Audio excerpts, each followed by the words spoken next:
Hello បងប្អូនតឹមស្ងួតវាំងនេះដើរបដើឥឡូវលែងស្អិតហើយវាំងនេះទាំងក្នុងទាំងក្រៅបើតាមពិតបោះចាស់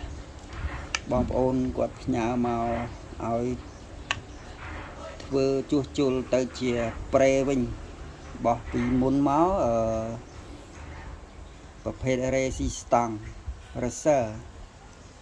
ដល់ឥឡូវកែប្រែទៅជាប្រេរុញវិញអញ្ចឹងវាខ្លាំងជាងមុនវាស្រូបត្រីហ្នឹងហើយលាន់ស្នូលល្អហើយសុវត្ថិភាពរបស់គាត់ឈើគាត់ទេប្រអប់ឈើស្រាប់ចឹងតែខ្ញុំមកចាស់ងោងឥឡូវថ្មីហើយខ្ញុំដាក់វែកនេះមកជុំឲ្យហើយខាងក្នុងក៏វែកនេះចាក់កាវឲ្យបើគាត់អត់មានដុំប្រឈឥឡូវប្រដេកហ្នឹងហើយឥឡូវអូខេហើយថ្ងៃហ្នឹងតម្លាក់ជូនគាត់ហើយគាត់តម្លាក់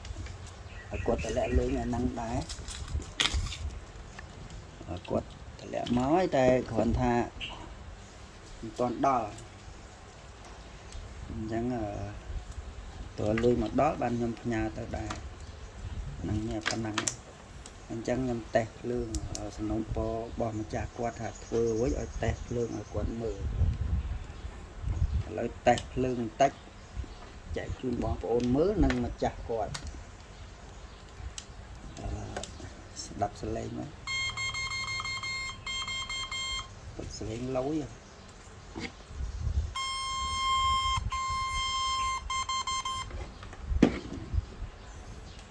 ភ្លើង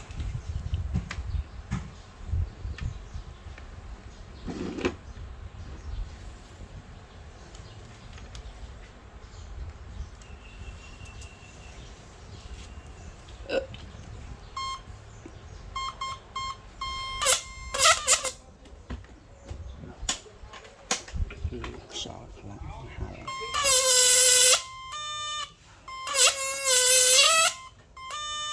យ៉ាស្អិត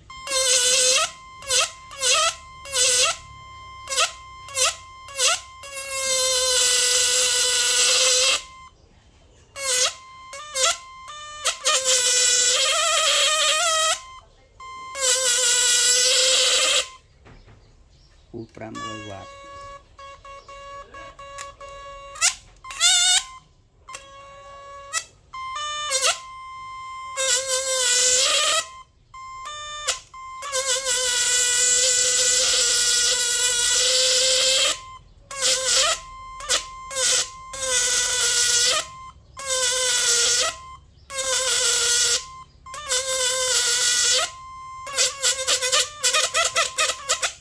អូខេតែប៉ុណ្្នឹងចុះ